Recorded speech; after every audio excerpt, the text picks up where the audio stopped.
Good morning.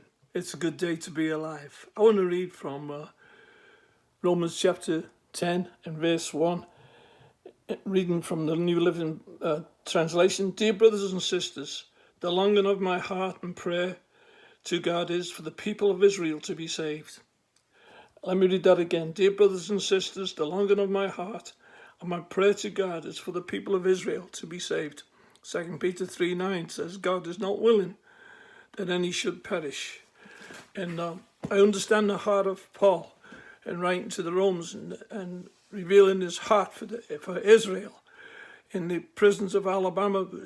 As I ministered every day, it was the greatest privilege I'd had up to that time, apart from knowing the Lord myself and being married to Angie.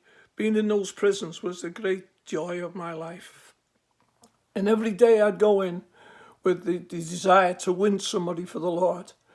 The coffee shops I had, the bringing of food in of a night to the meetings was all part of me wanting for them to be saved, giving them an opportunity, inviting somebody on the yard to come to church, and with the, inviting them. I've got some candies, got some chicken, got some this, got some of that, and they would all come, and they would just all come, and I'd have the opportunity to preach the gospel, and lots of times would be saved. But then there'd be times on the yard when men would stop me and they'd say, thanks for bringing the stuff in. I'd say, it's my privilege. And then they'll say, got a purpose for that. And I'd say, we know. And so it was well known what I was doing. In the Elmore County prison, one time I was walking across the yard. I had a coffee shop there, and I'd been there probably about 3 years. And Warden Jones would give me great favor in that prison. I would ask him to do certain things, and he would give me the okay.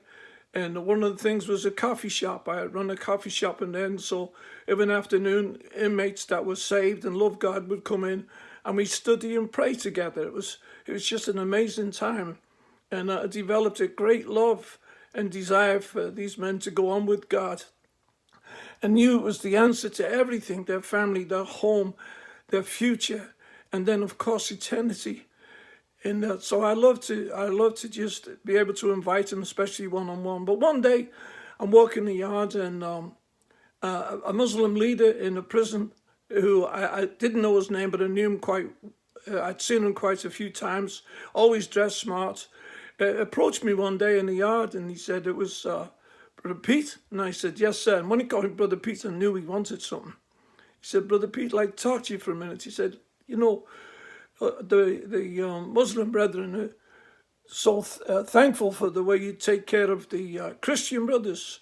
You're a great witness in this place, and we're so watchful of all the food and the stuff that you bring in. And he said, but your God is no respecter of persons. And I said, what do you mean?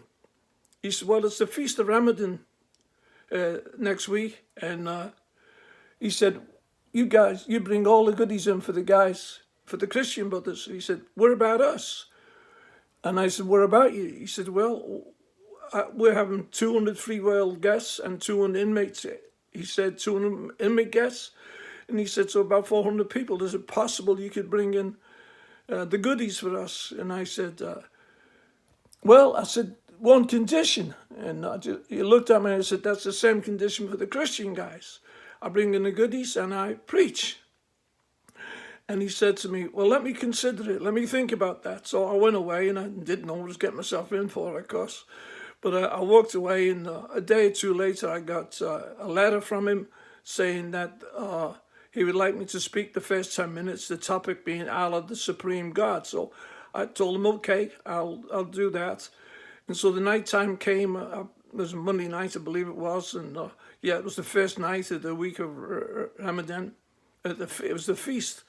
And I said to him, I took all the food, I brought it all in. I had it at the back of the church, at the dining hall where they were having the meetings.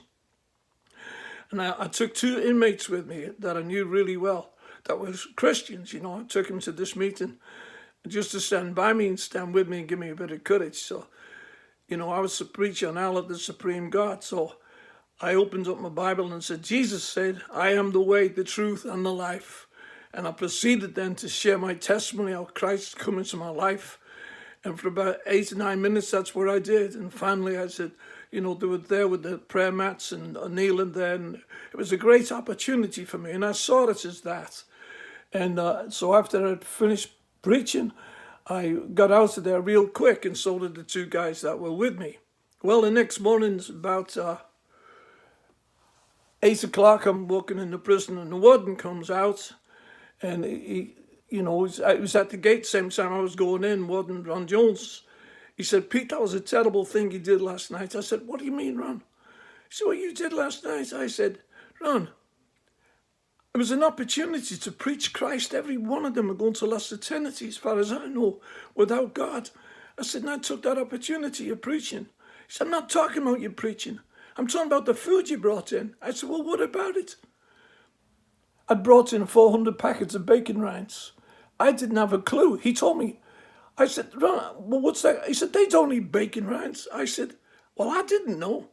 And then I looked at him and I said to him, "Well, where are they?" He said, "Oh, they ate them."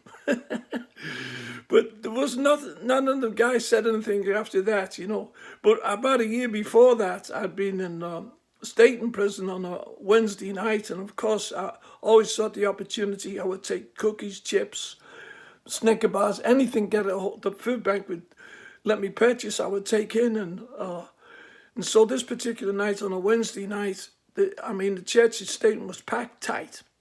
You could standing up the sides. Over 300 guys in there, and I've got all the goodies in the back. And I begin to preach, and as I'm preaching, I noticed that there was a bunch of black Muslim brethren in the middle of the chapel, and I was preaching away, and I saw that they were laughing, and I stopped laughing. I said, "Guys, you think for one moment I don't know what you're laughing at? Do you think I don't know that you just came in for the goodies?" I said, "But let me tell you something. I love my God. He's great. He's a wonderful Savior. He's my friend. And I'd lay down my life for him. But I said, your God, you sold him out for a bag of chips." Boy, that place went silent. I tell you, I would never have thought of that, but it just came out. It wasn't purpose, but it just came out that night, that whatever's in you, and it sought that opportunity. And I said, "Yeah, you sold yours out for a bag of chips." But that night, I had 11 of them raise their hands to walk with God. I don't know what happened to most of them, but I know one of them, I call him Big Mac for right now, big old guy. He got wonderfully born again. 2 weeks later on the yard, we were having a revival meeting, and after the meeting was over on a Monday following that, I got him up to testify, and I said, "Mac, could you testify?" And he said, a couple of weeks ago, I gave my heart to God. He said, "But then last week on the prison yard," he said, I'm smoking a cigarette, and I got the chaplain's eye, Brother Pete's eye, and I felt so bad that I was smoking." He said, "I quit there and then.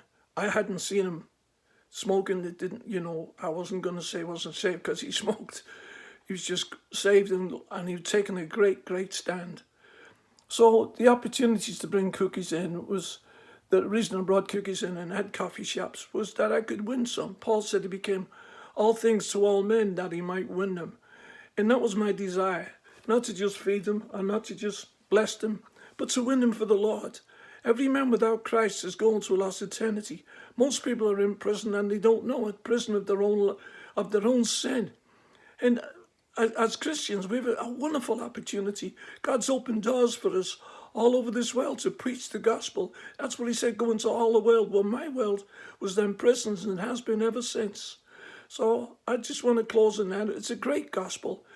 And as long as your heart is pure towards the people that you're ministering to, and as long as there's no other motive but to win them for Christ, not to throw rocks at them, or not to mess with them, and to appreciate them and honor them. And you do that by loving them and being kind-hearted to them. And then you get that opportunity. They would never have come except they found me on the yards, walking around ministering to each one and given the opportunity to go to the parole board and do various things. The reason that they packed the churches, our chapels, was because of love and kindness. So whenever you minister to someone, if you're going to preach them into hell, preach them with tears, but love them with all your heart and preach the gospel. Paul loved Israel. He loved it with all his heart and soul. He said, I'd give my own life for them, my own salvation. And that was a tremendous statement. And sometimes that's what Jesus meant when he said, if any man will come after me, let him deny himself, take up his cross and follow me. Well, that's it for this morning. And I pray that today's service blessed you. God bless. Thank you for listening.